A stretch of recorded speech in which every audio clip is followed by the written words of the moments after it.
procedimientos y técnicas de recolección de datos. El profesor Fermín les ha estado hablando de cómo sería, ¿verdad? Ese proceso de recoger la muestra. Pero ustedes tienen una parte después de el tipo de estudio, la población, la muestra, el tipo de muestreo que hayan ustedes escogido, el procedimiento de cómo la van a recoger. Yo siempre les digo que ese es el cuentico, ¿ok? Y entonces les hablo aquí ese paso a paso. Ustedes tienen que definir cómo van a recoger la muestra. Lo primero que normalmente debemos hacer es la permisología a donde nosotros vamos a recoger. Si ustedes trabajan dentro de un ambulatorio, solicitar el permiso al coordinador del ambulatorio que van a hacer ese estudio. Después, ¿cómo lo van a hacer? Van a convocar los pacientes, van a hacer de acuerdo a cómo ustedes eligieron el muestreo, van a buscar esos pacientes donde, casa por casa, los van a citar en el ambulatorio, los van a buscar vía internet, van a hacer, ¿cómo va a ser el procedimiento? Ese paso a paso. Y en ese paso a paso debe estar incluido el consentimiento informado, es decir, el paciente debe saber qué se le va a hacer, cómo se le va a hacer, en dónde se le va a hacer, aceptar pertenecer a ese estudio. Y luego, cuando ustedes van a hacer, por ejemplo, tomas de muestra de sangre, tienen que explicar cómo se va a hacer esa toma de muestra, si hubo alguna preparación para que se hiciera esa toma de muestra de sangre.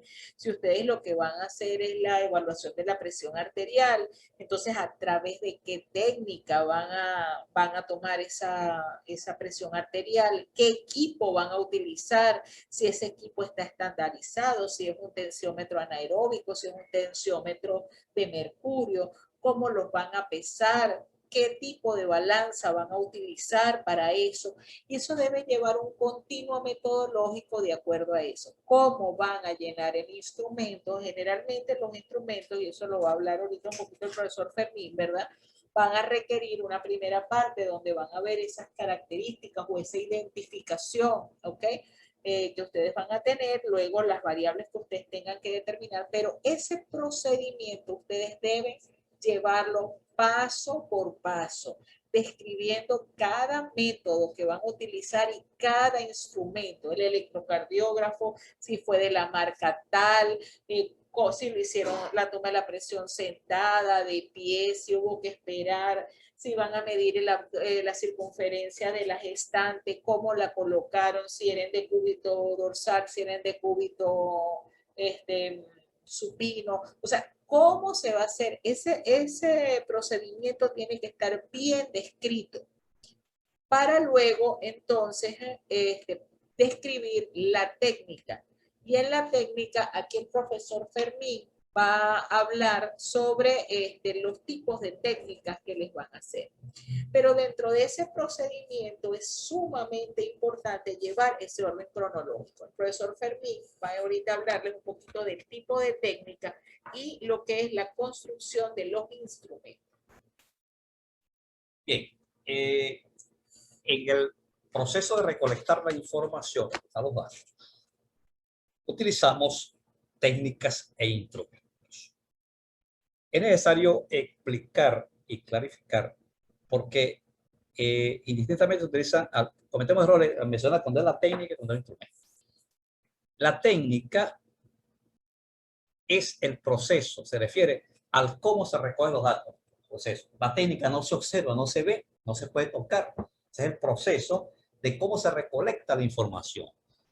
Mientras que el instrumento se refiere al con qué puedo recoger los datos, la información. Eso sí lo puedo tocar. Yo puedo tocar un instrumento, un cuestionario, puedo tocar un estetoscopio, puedo tocar un termómetro, puedo tocar una balanza. Eso sí lo puedo determinar. Eso es el instrumento, lo que yo puedo observar y lo puedo tocar. Es el con qué recojo la información. Mientras que la técnica es el cómo recojo la información, es el proceso de cómo es. Ahí está la relación y está la diferencia. Uno es complementario al otro, pero son diferentes. Y se pueden redactar en conjunto. La técnica y el procedimiento, ustedes van echando el cuentico y van describiendo la técnica que se está utilizando para eso. Para recolectar la información. Precisamente con esto. Entonces, técnicas más utilizadas para recolectar datos en ciencia de la salud. La primera es la encuesta. La encuesta, en muchas ocasiones, yo he visto en muchos trabajos de grado, donde dice, utilicé como instrumento la encuesta. La encuesta no es un instrumento, la encuesta es una técnica. ¿Encuestar qué significa? Encuestar significa solicitar información de manera verbal o de manera escrita con un propósito determinado. ¿Ok? ¿Y qué instrumento utilizamos para esa encuesta? Hay dos más utilizados, que son el cuestionario y la entrevista. Ustedes saben lo que es un cuestionario, una cantidad de preguntas determinadas en la cual se van de manera escrita, directamente que la llene cada uno de nosotros como investigador, o que el mismo, o autoadministrada, que el mismo redacta. Y la entrevista, que pueden ser las mismas preguntas que tengamos en el cuestionario, se las hacemos de manera personal directamente. Para la entrevista tenemos que valernos de algún instrumento para grabar, eso puede ser filmar o grabar esos resultados. Utilizar uno o utilizar otro va a depender de muchos factores. Uno sería digamos, como el nivel de escolaridad o las características que tengan las personas a quien le vamos a utilizar ese instrumento. Sería, por ejemplo, si vamos a aplicar en un sector determinado y en ese sector hay muchas personas que no leen ni escriben, son analfabetas, entonces no podemos ubicar o aplicar un instrumento, un cuestionario, porque nos corremos dos riesgos. Primero, que nos entregue el instrumento exactamente como lo entregamos, totalmente en blanco. Y segundo, que de repente el instrumento termina llenándolo una persona distinta al que nos interesa que me dé información, y va a ser la apreciación de esa persona, más no de la persona que requiere la información como tal. El otro elemento es el tiempo. Sería que el cuestionario, si requiere una información rápida, debe utilizar el cuestionario en vez de la entrevista. Entonces, cuando si hay muchos analfabetos, es preferible hacer una entrevista directamente. Y el tiempo también es importante. Si el tiempo que tengo para realizar o para recolectar esa información es bastante corto, la entrevista puede ser, me va a tardar más tiempo. Porque si yo tengo 50 personas en una muestra, con el cuestionario, en una hora, media hora, 2 horas, ya tengo la información completa al momento. En cambio, una entrevista es uno por uno, ya puedo tardar más tiempo. ¿Okay? La otra técnica utilizada es la observación.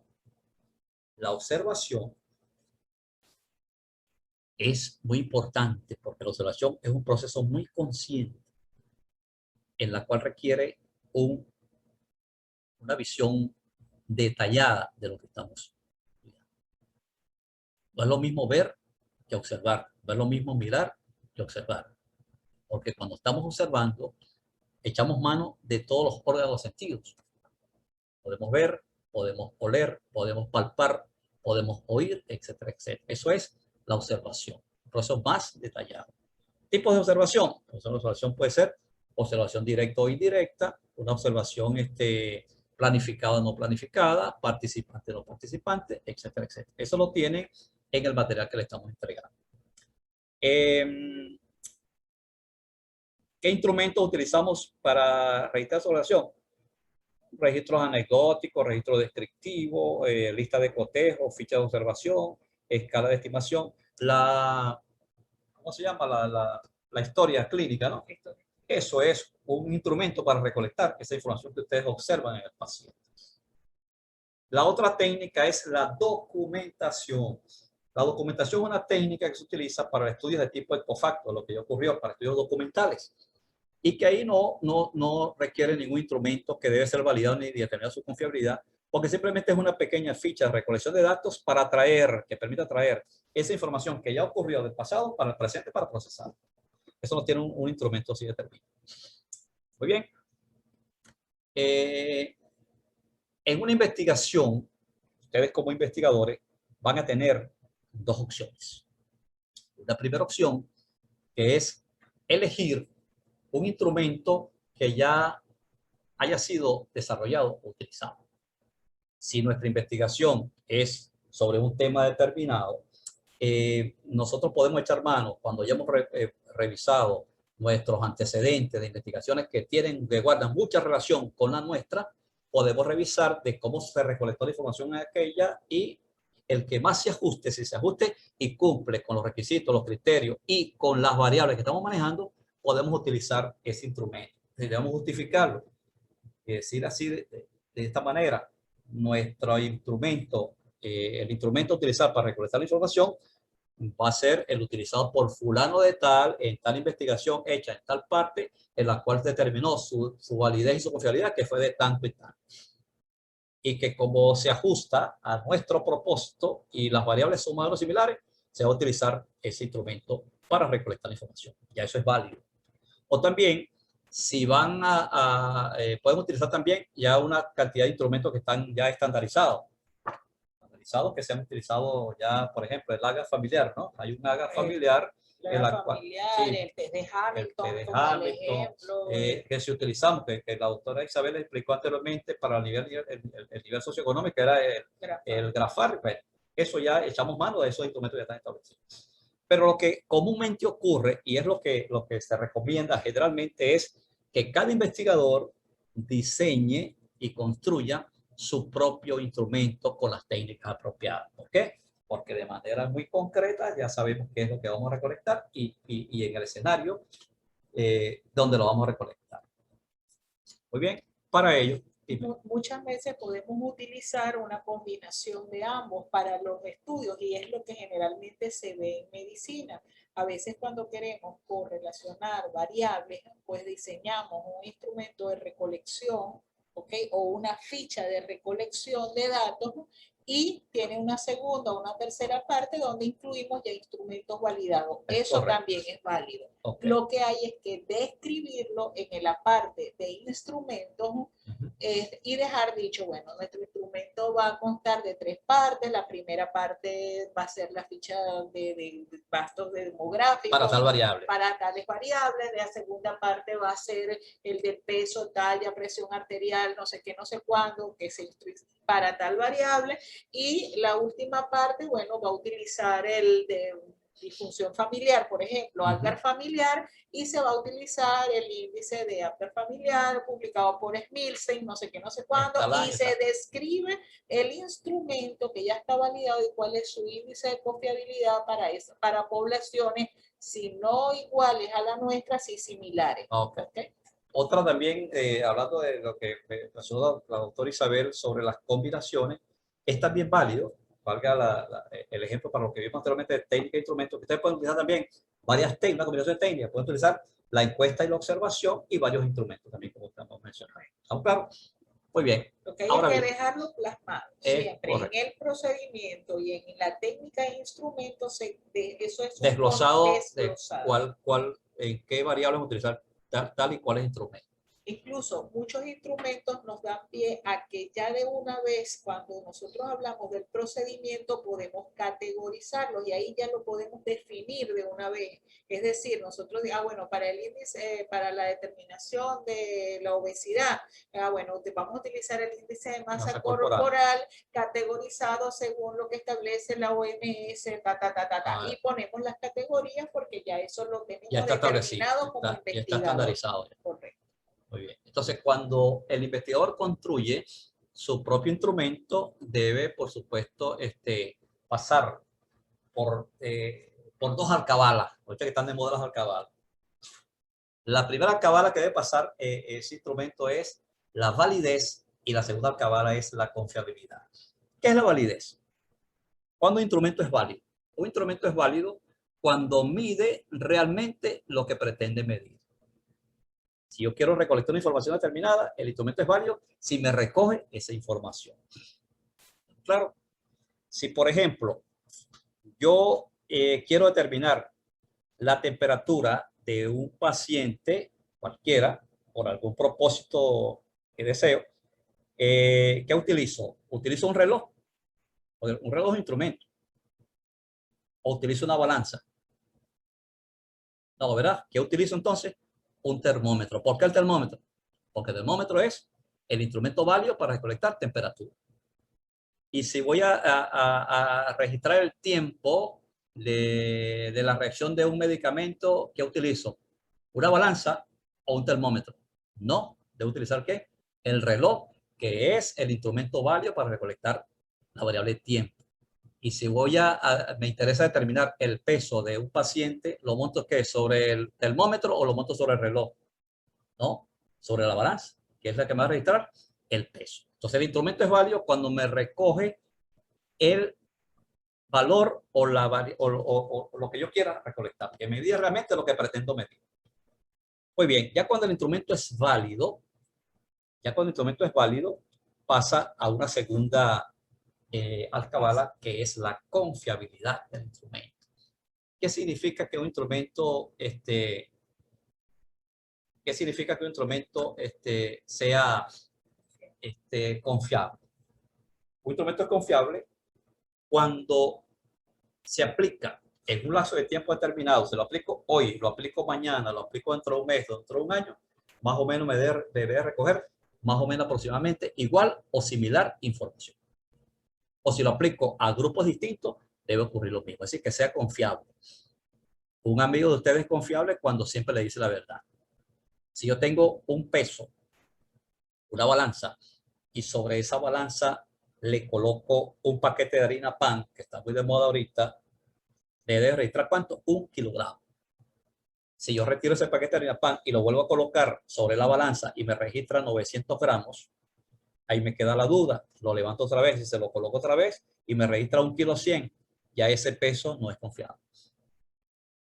¿De acuerdo? Entonces, el instrumento tiene que ser válido y confiable para poder ser aplicado para recolectar la información.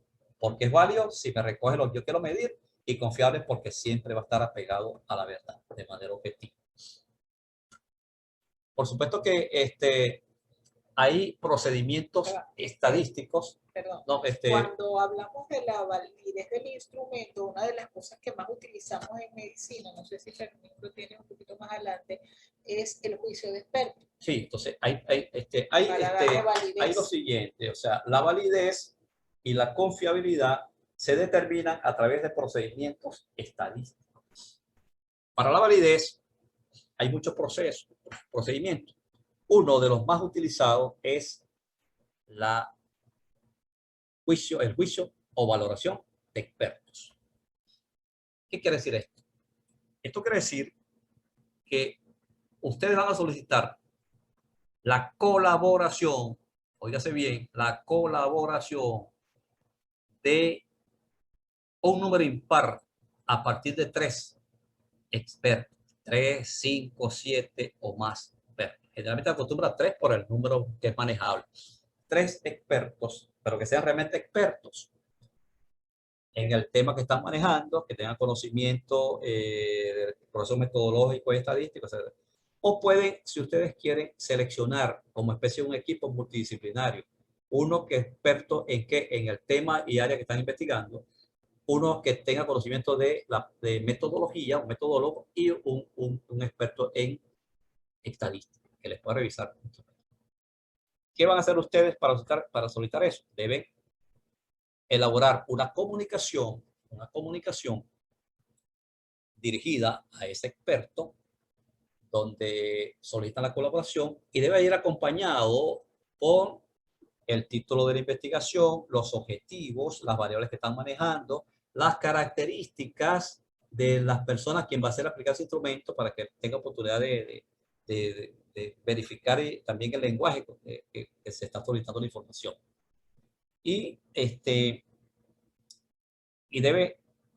va a revisar ese instrumento que ustedes le están entregando, proyecto de instrumento, y él va a revisar, él va a emitir un juicio que puede ser variado o diverso. Este puede decir: el instrumento está muy bueno, aplícalo, porque realmente recoge la información que te interesa para esa investigación. te puede decir también, el instrumento está bueno, pero hay que hacer algunas modificaciones. Elimina esta pregunta, cambia esta palabra, este término, ajusta esto, pon este de arriba para abajo, pon esta pregunta en vez para abajo y tal. Eso es también. O te puede dar otro juicio que no es muy, muy escuchado muy bien, que sería: este instrumento no sirve para nada. Con esto tú no recoges la información que está. ¿Ok? Eso es válido. Él debe entonces firmarte una constancia, la cual sirvió como experto en esa evaluación y que indica que el instrumento puede ser aplicado porque cumple con los criterios determinados y que realmente se ajusta al propósito de la investigación. Mira, mucho cuidado con esto, porque ¿qué es lo que acostumbramos? Que generalmente elaboramos el instrumento, lo aplicamos a la muestra definitiva, recogemos la información y después vamos a determinar la validez. ¿Qué hay si el instrumento no es válido? Perdemos el trabajo, perdemos cobre, perdemos tiempo. Lo otro también es que cometemos, y un error que se comete constantemente, una mala práctica, es que generalmente aplicamos el instrumento y buscamos después una persona, el primero que pasa por ahí, ven acá, me decía el experto, aquí está la constancia, fírmala como tú revisaste el instrumento y ya. Eso es una mala praxis, que no debe ser, que debe ser erradicada. Y la confiabilidad, para tener la confiabilidad, ahí sí son procesos estadísticos, concretamente. Ya en el material que yo le estoy entregando, que les va a aparecer a ustedes, ahí aparecen todos los procedimientos estadísticos para determinar la confiabilidad de los instrumentos.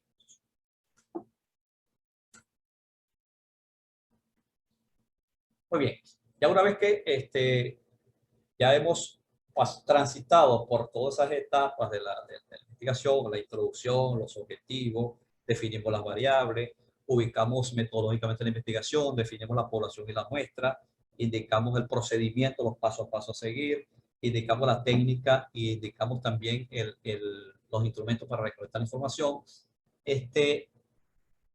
Tenemos que mencionar en el proyecto inicialmente, mencionar cuál va a ser la técnica estadística más adecuada para análisis de los datos.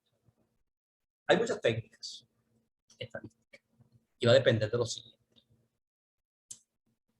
Para la técnica, para el análisis estadístico, seleccionar el estadístico más adecuado, tenemos que echar mano de varios elementos de la investigación. Lo más importante, primero, el tipo de variables. Fundamental. Si son variables cuantitativas o son variables cualitativas. ¿Por qué decimos esto? Porque llevan procedimientos estadísticos totalmente distintos. No es lo mismo analizar estadísticamente una variable cuantitativa que una variable cualitativa. Las variables cualitativas se utiliza un procedimiento estadístico a través de la descripción, ¿verdad? Hacer una descripción echando mano de tablas, cuadros y gráficos, representaciones gráficas de manera cualitativa. Pero si son variables cuantitativas, hay que echar mano al cálculo de medidas descriptivas. Puede ser de tendencia central, sacarle el promedio, sacar la desviación estándar, el valor mínimo, el valor máximo, el rango. Si es EDAC, por ejemplo, que estamos analizando la variable EDAC, podemos echar mano de cuál es el promedio de EDAC, la desviación estándar que tenga ese promedio. Vamos a echar menos cuál fue el paciente con menos edad, el paciente con más edad, y cuál es la diferencia entre el más viejo y el más joven. Entonces, eso nos va a permitir a nosotros hacer esa descripción. Además también de la desviación típica o estándar, que me puede permitir también evaluar si el grupo es homogéneo o es heterogéneo. Mientras menos variabilidad tenga, el grupo es más homogéneo. Mientras el valor de la desviación estándar es más bajo, cercano a cero o próximo a cero, ese grupo es más homogéneo. Que si se aleja mucho de cero el valor 13, 14, 15, 20, 250, eso es un grupo más heterogéneo. Les pongo un ejemplo sencillo para que entiendan esto. Si nosotros visitamos a un preescolar y vamos a buscar el promedio de edad o las edades, ¿con qué nos vamos a encontrar? Con niños de 3 años, 4 años, 5 años. Todas las edades se parecen. No hay hay muy poca variabilidad. O tienen 3 años, 4 años, 5 años. Si sacamos un promedio allí, va a estar cercano al valor intermedio, que sería 4 años, 4 años. ¿Seguro? Que es distinto que si nos montamos en un autobús. En un autobús puede ir un niño que tenga 3, 4 días de nacido y puede ir un adulto mayor que tenga 96 años. Entonces, variabilidad de edades, esa diferencia de edades, eso va a ser un grupo más homogéneo o más heterogéneo, en este caso más heterogéneo. Si tenemos, entonces tenemos, para los estudios de tipo descriptivos, el elemento que vamos a considerar fundamentalmente es el tipo de variable. ¿Okay? Para los estudios de tipo de un nivel correlacional, vamos a utilizar estos mismos descriptivos. ¿Por qué? Porque vamos a describir cada una de las variables por separado. La variable X la describimos dependiendo si es cualitativa o cuantitativa, por este procedimiento que hablamos. La variable Y la describimos en la otra variable por los procedimientos si es cualitativa o cuantitativa. Y luego, para determinar la relación que hay entre las dos variables, también vamos a determinar el tipo de variable. Y decimos, hay tres procedimientos básicos para hallar la relación entre las variables. El primero es, si ambas variables son numéricas, por ejemplo, colesterol y tensión arterial, son numéricas las dos y queremos ver la relación entre las dos variables, entre por ejemplo, el nivel de colesterol y la tensión arterial, ahí aplicamos un procedimiento que se llama Pearson, conocido en los bajos fondos como Pearson, pero el nombre completo, como está en la partida de nacimiento, es coeficiente de correlación producto-momento de Pearson. Así aparece en la partida de nacimiento. Coeficiente de correlación producto-momento de Pearson. ¿Cuándo se aplica? Cuando yo quiero determinar la relación que hay entre las variables, que sean numéricas las dos. Pero no todas las variables que manejamos son numéricas. También puede hacer el escenario de que ambas variables sean cualitativas, que se expresan una cualidad, que sería, por ejemplo, si tengo qué sé yo, de repente el tipo de infarto, si es con elevación del segmento ST o sin elevación, y para ver las consecuencias, si produjo bastante isquemia en un paciente con mayor isquemia o sin menor isquemia. Entonces, grupos etarios, sí, si grupos es, etarios, si es sí, en ancianos, si ok. O sexo masculino o femenino. Ahí vemos entonces son variables cualitativas. Ahí utilizamos lo que llamamos popularmente el chi cuadrado, pero el nombre completo científico de esto es la prueba de independencia del chi cuadrado. ¿Cuándo lo aplicamos? Cuando ambas variables son cualitativas.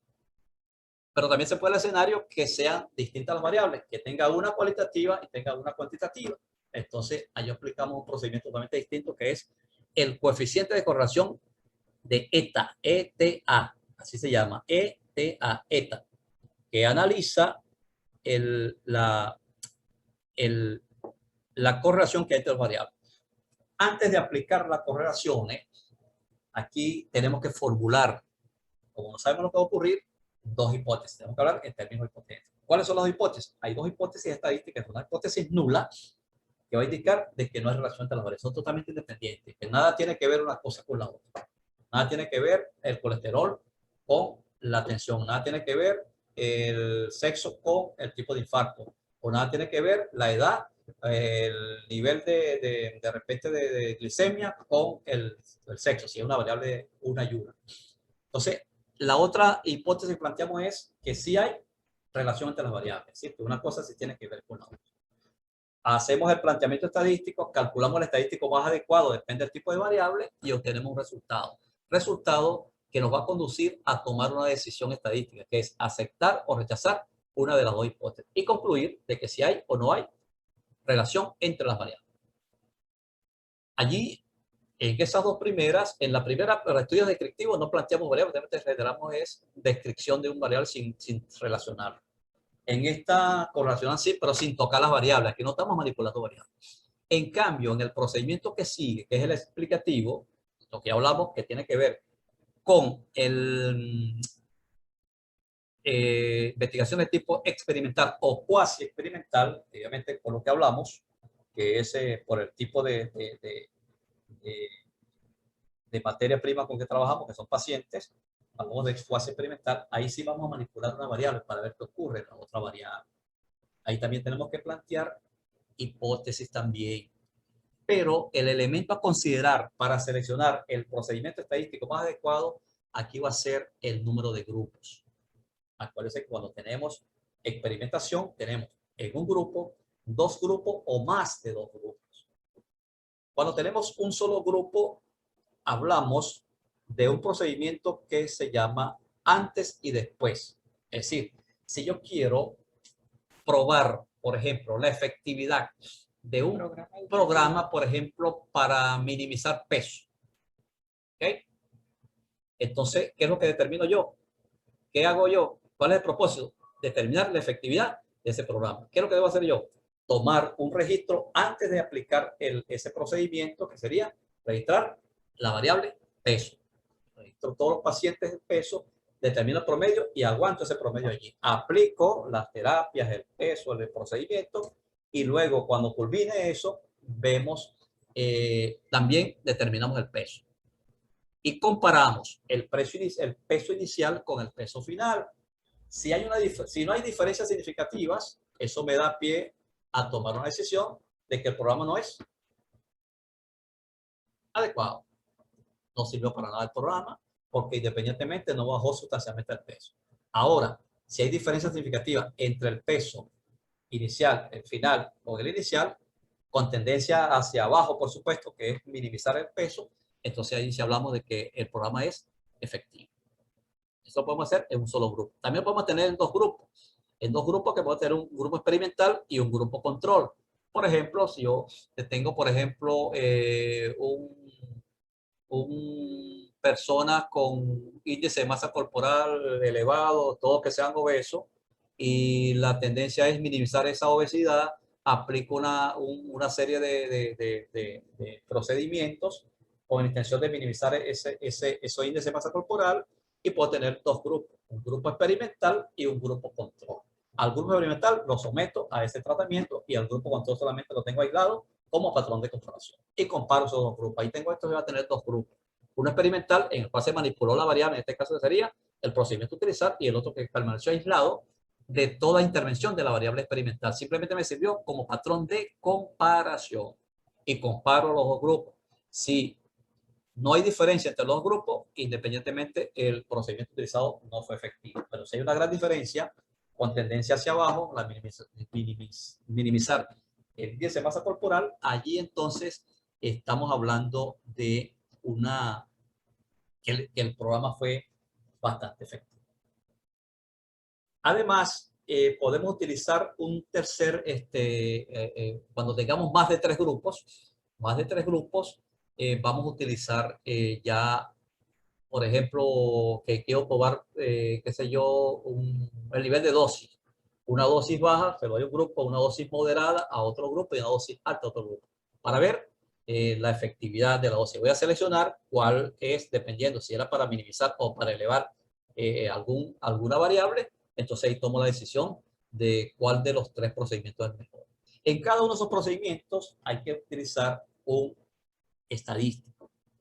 En el primero que hablamos de un solo grupo, utilizo lo que se llama la T de Student, no la T de cobre, es la T de Student, para analizar la T de Student para una muestra relacionada. La muestra relacionada quiere decir que es un solo grupo con dos registros, antes y después. Hablamos de peso inicial y peso final. Cuando tengamos dos grupos, que experimental y control, ahí hablamos de la misma T de Student, pero para grupos independientes. Son dos grupos totalmente independientes, un control y un experimental, y comparar. ¿Qué es lo que hace la T de Student? Comparar, ¿verdad? Esos dos registros para ver si hay diferencias estadísticamente significativas. Si no hay diferencia, acepto la hipótesis nula.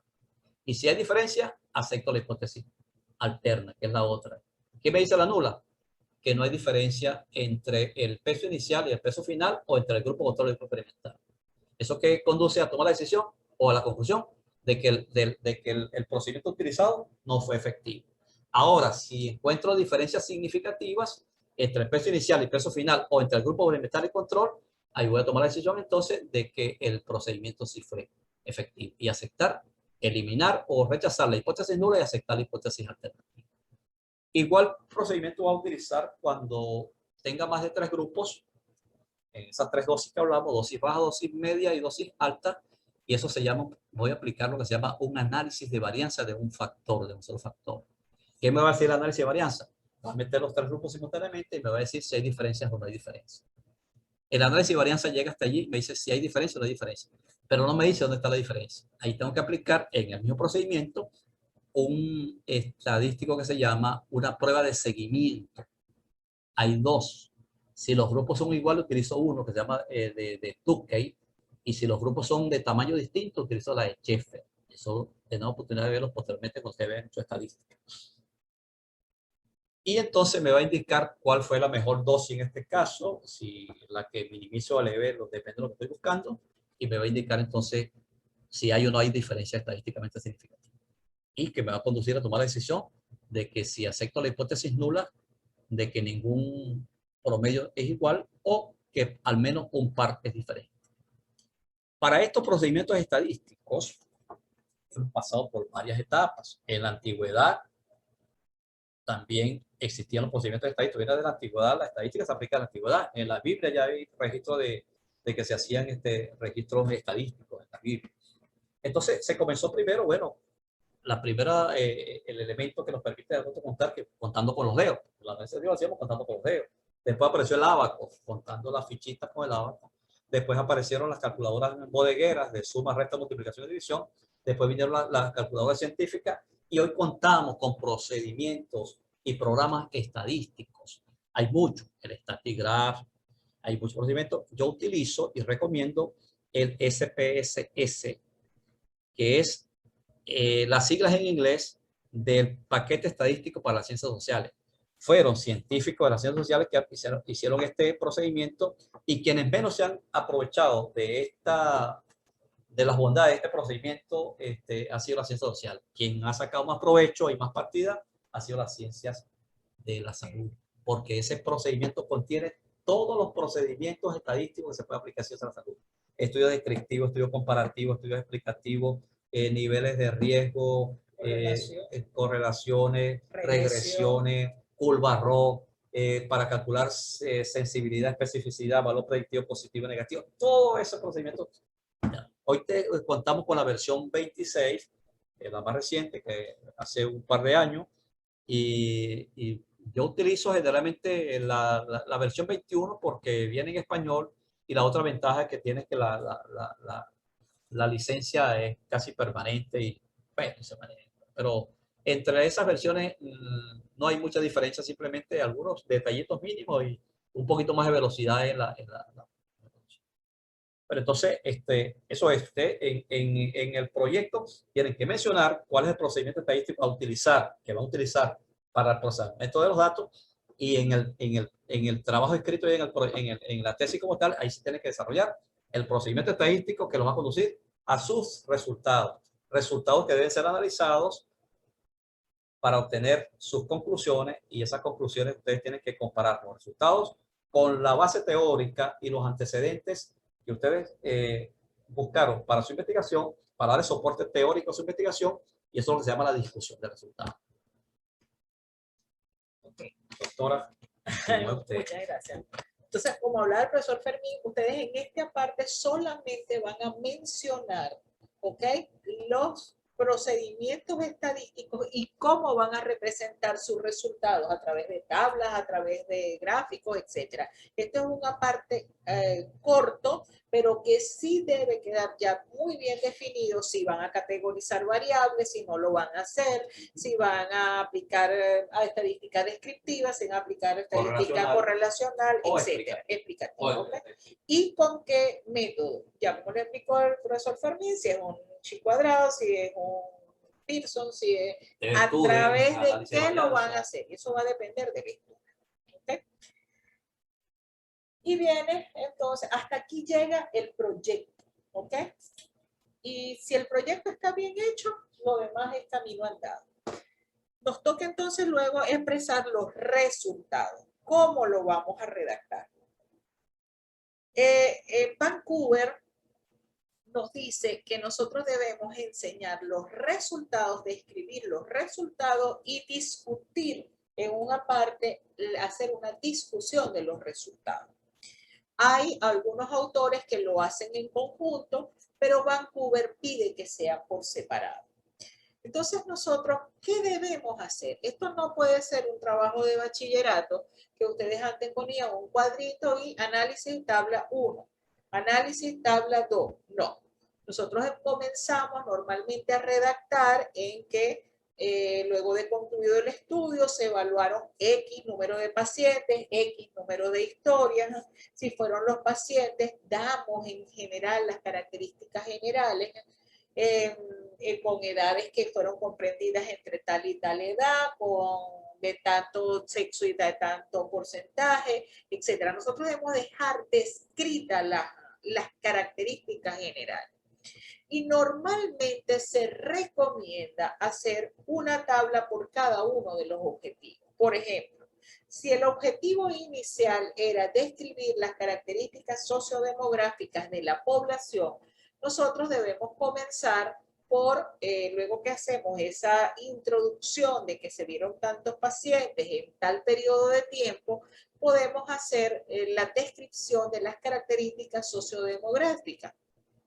Y citamos, cuando vamos a evaluar la población, como se describe en la tabla 1, se pueden ver que la edad estuvo comprendida entre tal y tal, que el sexo fue más prevalente el masculino que el femenino, se puede evidenciar que la ocupación la más prevalente fue el ama de casa, etcétera, etcétera. Para ello, uno recomienda que en el trabajo escrito sean utilizadas las tablas e incluso tablas multivariables para definir este tipo de descripción a nivel poblacional.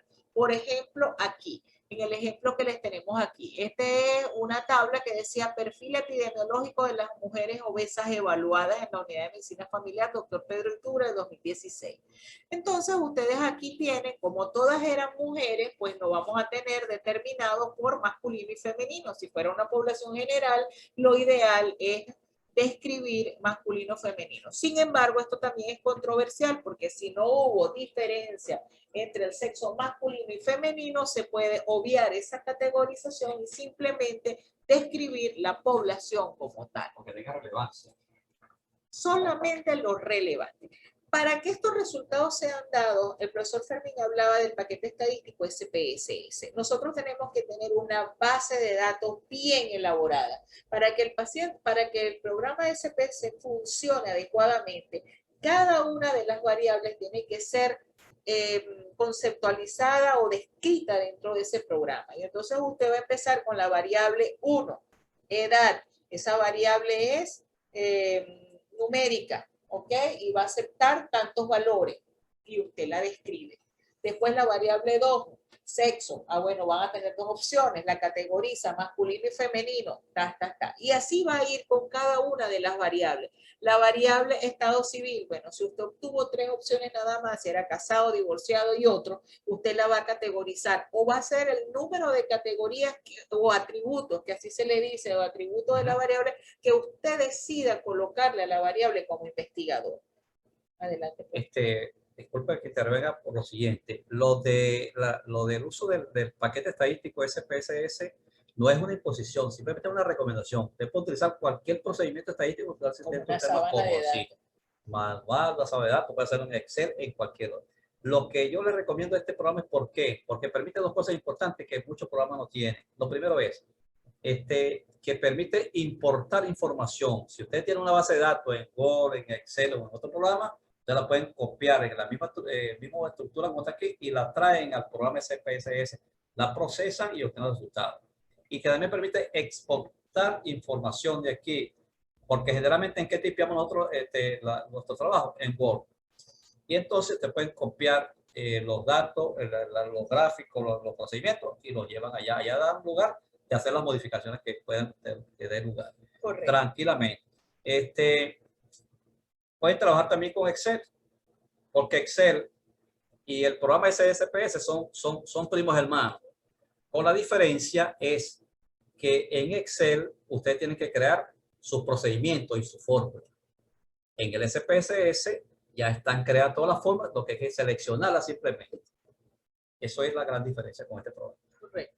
Entonces, pero como lo que yo quería hacer relevancia era que esa base de datos, esa sábana, que uno antes llamaba sábana, es muy importante al vaciar todos los instrumentos, porque si nosotros vaciamos los instrumentos, vamos a generar las tablas de los resultados muy fácilmente, ¿ok? Así sea contado de palito, ¿ok? Así sea, bueno, ¿cuántas mujeres están? Usted va a empezar palito, 1, 2, 3, hasta que termine de cuantificar todos sus instrumentos, ¿ok? Entonces, cuando nosotros terminamos de cuantificar esos instrumentos y cada una de las características o ítems o indicadores que nosotros nos propusimos, vamos a generar entonces las tablas de resultados que se muestran dentro del resultado, ¿ok?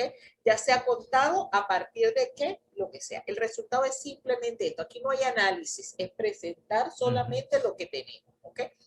Se acepta, como les explicaba hace rato, las tablas multivariables, no hacer una tabla por cada uno, porque a veces se hace muy engorroso y muy empastelado. Si nuestro objetivo era las características sociodemográficas, en este caso era perfil epidemiológico, y para ese perfil epidemiológico nada más era estado civil, grado de instrucción, la ocupación, antecedente familiar de obesidad, sí o no, pues usted coloca una sola tabla con esas 5 características o esos 5 indicadores que para usted fueron importantes y las describe, ¿ok? Entonces aquí tiene el N porcentaje. Una de las cosas de los porcentajes, uno de los errores más frecuentes cometidos, los porcentajes no se deben, en trabajos de investigación, no se deben redondear a números absolutos. Siempre hay que dar margen a 1 o 2 decimales, porque eso va a crear diferencias. Por ejemplo, eso es muy importante cuando trabajan con obesidad o con desnutrición. ¿Por qué? Porque los portes o los cortes de curvas generalmente están dados por porcentaje. Si usted hace un corte de curva de lo que es normal en 24,9 y 25, 24,9 es normal como índice de masa corporal y 25 ya es sobrepeso, ese 0,1 les hace y les va a incidir en un resultado equivocado, porque usted agarró y lo reportó a partir de 24,5, lo reporta como 25 y va a tener 5 decimales de más ante un diagnóstico donde el punto de corte es con decimales. Entonces, yo siempre recomiendo que en todo, no aproximen los resultados, sino que utilicen por lo menos dos decimales, ¿ok? Hasta 2 decimales, no más de eso, ¿ok? Otra de las cosas que son frecuentes que uno ve es la fuente, ¿ok? Cuando nosotros estamos generando nuestros resultados, nosotros vamos a ser fuente para otro investigador, ¿ok? Si nosotros vamos a hacer un cuadro comparado de un estudio anterior y del nuestro y el resultado necesita esa fuente anterior, nosotros le colocamos a esa tabla la fuente de los datos X que salieron de un estudio anterior, pero los nuestros no llevan fuente, porque los nuestros son nuestros resultados, ¿ok?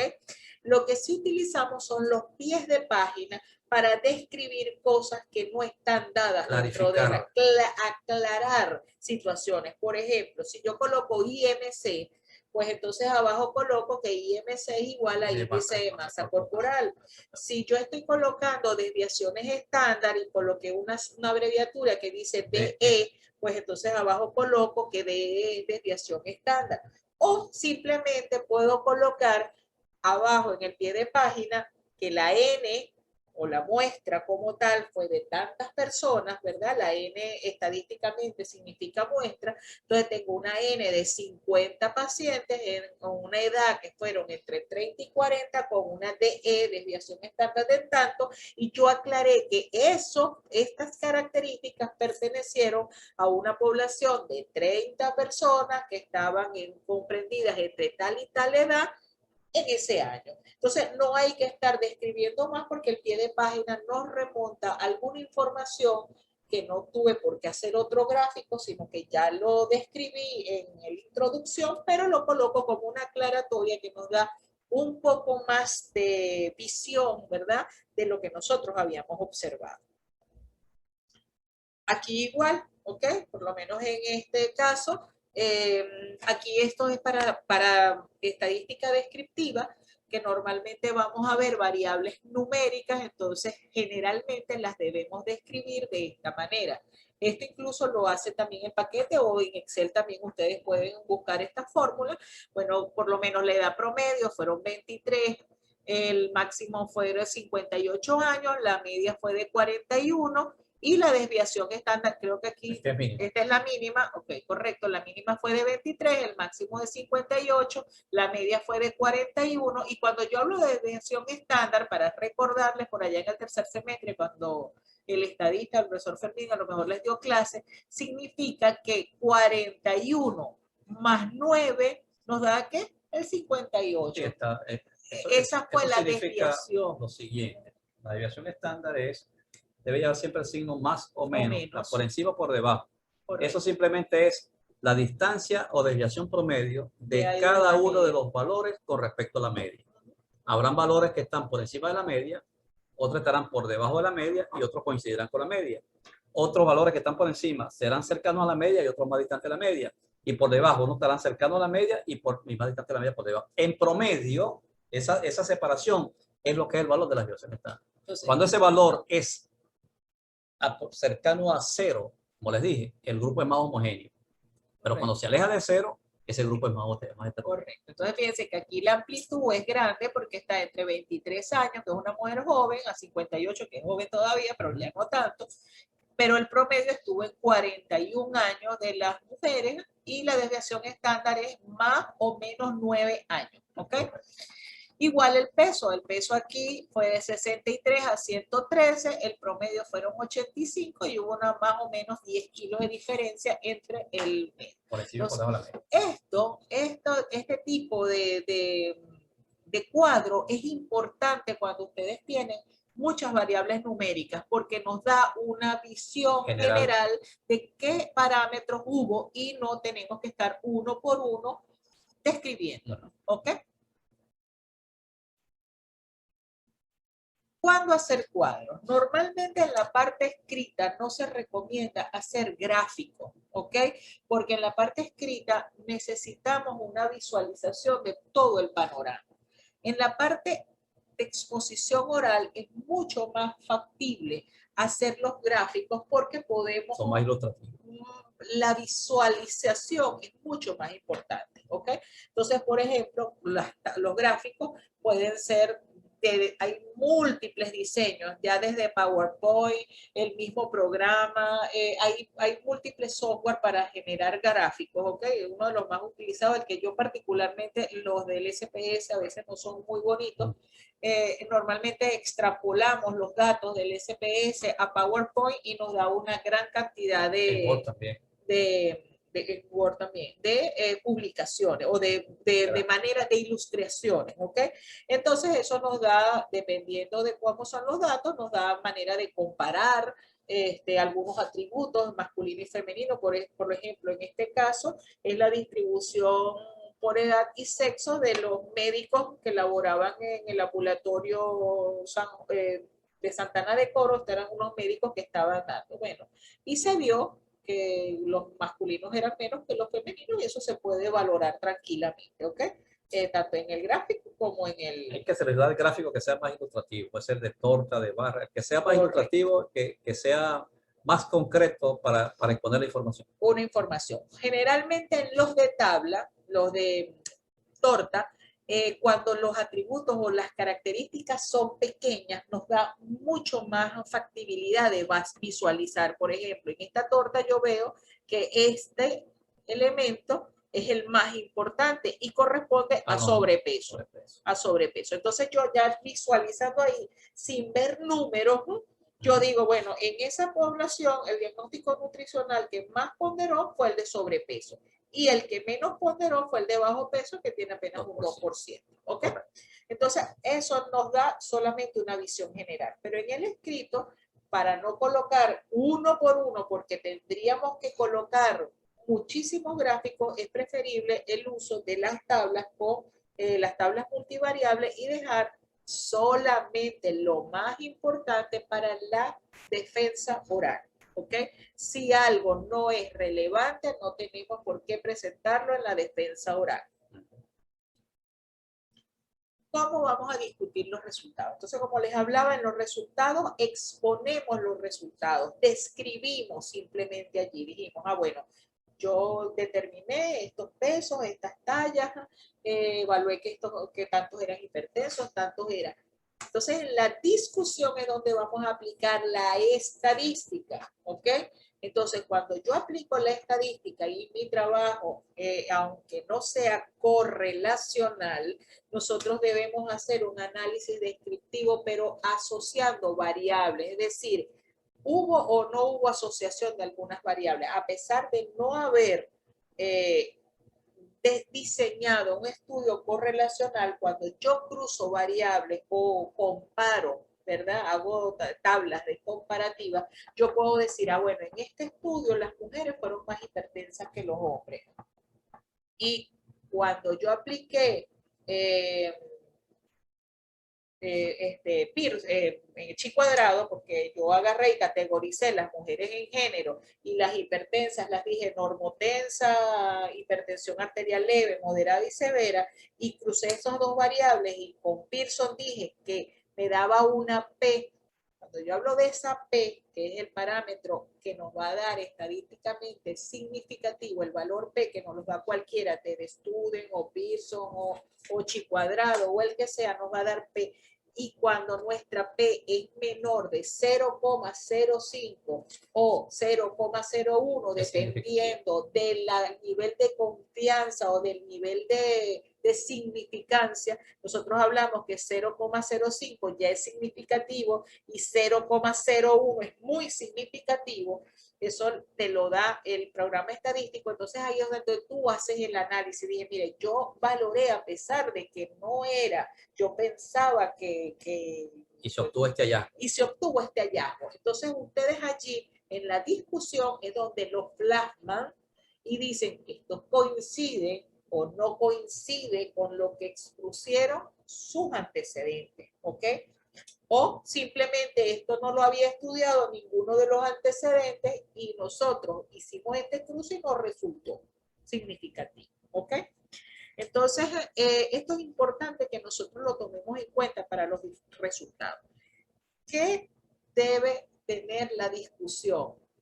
Lograr el cumplimiento de los objetivos. Es decir, yo necesito, si nuestro trabajo inicialmente era medir el grado de impacto psicológico que tuvo la cuarentena por COVID, ¿verdad? Yo tengo que determinar qué características, cuáles fueron los más vulnerables y voy a colocar entonces ahí mis riesgos, quiénes fueron los que obtuvieron mayor riesgo de vulnerabilidad, quiénes obtuvieron mayores puntajes de síntomas de ansiedad o síntomas de depresión, si hubo o no hubo relación con las edades, si yo vi que las mujeres eran las que tenían más síntomas de depresión, si los hombres eran los que tenían más síntomas de ansiedad. Y todo ese parámetro va a tener un análisis estadístico que lo vamos a plasmar y que normalmente allí se utilizan ese paquete estadístico y se colocan los Pearson o aquí o en los anexos, ¿ok? Que también se pueden llevar dentro de los anexos las discusiones o los análisis estadísticos, lo que es el procedimiento como tal estadístico que se realizó. Pero aquí lo más importante es, ¿y qué voy a discutir?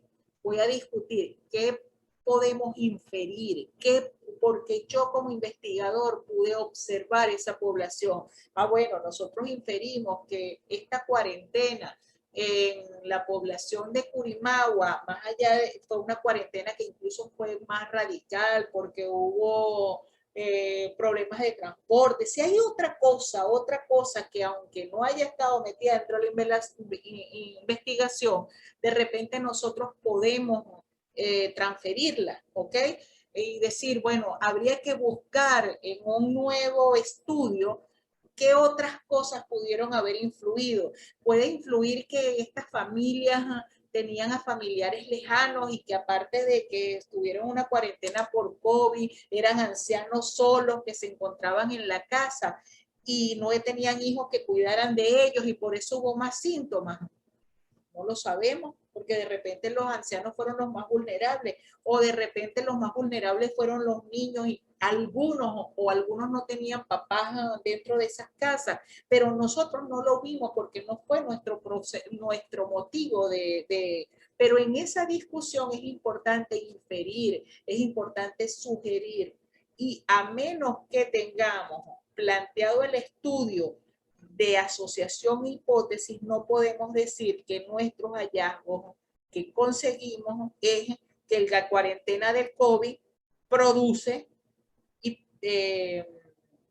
produce como tal depresión o produce ansiedad, porque nuestro estudio no fue controlado, nosotros no tuvimos gente expuesta a cuarentena y a no cuarentena. No Entonces, como nosotros no pudimos manipular la variable, esta es una de las cosas que mayormente se comete, es que tendemos a decir, la cuarentena por COVID produjo ansiedad y produjo hipertensión, y produjo depresión. No, en esta población hubo tal porcentaje, pero no sabemos si fue por la cuarentena, si fue por el proceso migratorio del país, si fue porque estaban pasando hambre, si fue por la situación económica. Simplemente fue lo que pasó en la cuarentena. Pero si hubo o no hubo más cosas que de verdad determinaron que eso sucediera, no lo podemos saber. Entonces allí es importante que en la discusión dejemos eso. Sí, otra cosa que considerar ahí, tomar en cuenta es que es posible que comparar nuestros resultados, ¿verdad?, con la base teórica y los antecedentes para ver si hay especial coincidencia o hay divergencia entre esos resultados. Correcto. Eso es válido también dentro de la discusión. Entonces, probablemente nosotros no tenemos con qué comparar una cuarentena de COVID, pero de repente hay estudios que hablaron de cuarentena de la fiebre española. Y pudiéramos decir, mire, a pesar de que sean dos patologías diferentes, mira, esto coincidió con una cuarentena que hubo por una fiebre española o por otro tipo de enfermedad que se dio. ¿Ok? Conclusiones. ¿Qué vamos a definir las conclusiones? La conclusión es puntual, es una respuesta a cada uno de los objetivos específicos. Aquí simplemente, si mi objetivo es, bueno, las características son mujeres obesas de tal a tal edad, divorciadas en su mayoría, que no asistían al control del ambulatorio. La segunda era que el mayor porcentaje fueron sobrepeso. Y la tercera era, bueno, que la calidad de vida de ellas estaba disminuida. Listo. Así fue la conclusión. Atendiendo a los objetivos. Correcto. Específicos. Correcto. Y la conclusión importante o grande es cuál fue el impacto. Entonces, por lo menos en el caso, vuelvo al mismo ejemplo que hemos traído de impacto. Bueno, nosotros dijimos que el impacto psicológico de esta población en cuarentena fue que presentó tanto de ansiedad y tanto de depresión, porque ese fue el impacto, generó en ellos esos síntomas, en tal y cual porcentaje.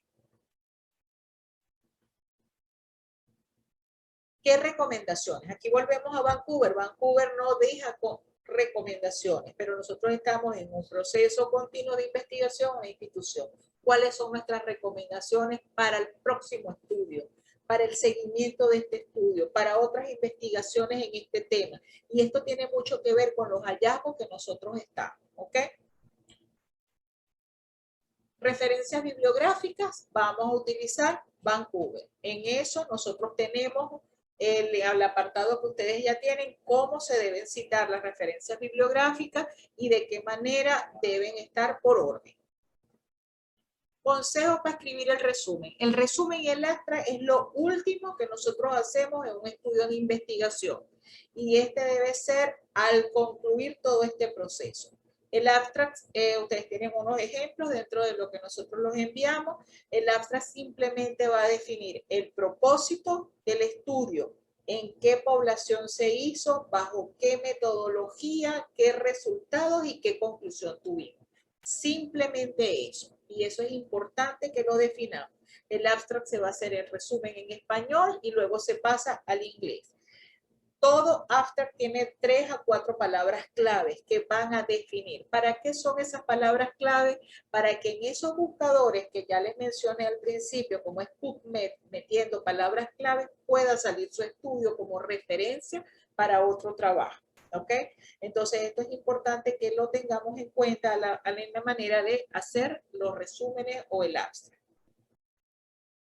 Para concluir, podemos decir que nosotros tenemos que usar los 5 sentidos para que el hombre explore el universo, así como todo lo que nos rodea. Y Plutarco decía que el cerebro no es un vaso por llenar, sino una lámpara por encender. ¿Qué quiere decir esto? Que en la búsqueda del conocimiento va a aparecer siempre las soluciones, ¿ok?